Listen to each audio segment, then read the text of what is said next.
கூறினார்.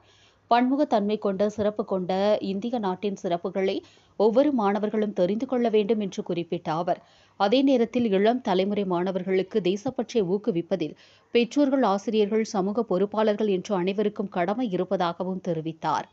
உலகில் வல்லரசான அமெரிக்க நாட்டு மக்களின் தேசப்பற்று குறித்து கூறிய அவர், எதிர்காலத்தில் இந்திய நாடு வல்லரசாக மாறுவதற்கு ஒவ்வொரு இந்திய குடிமக்களும் தேசப்பற்று முக்கியம் என்றும் அவர் வலியுறுத்தினார்.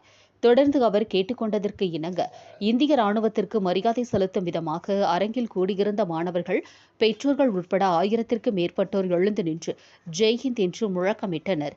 தொடர்ந்து நடைபெற்ற நிகழ்ச்சியில் சிறந்த மதிப்பெண்கள் பெற்ற மற்ற மாணவ மாணவிகளுக்கு சான்றிதழ்கள் வழங்கி கௌரவிக்கப்பட்டது.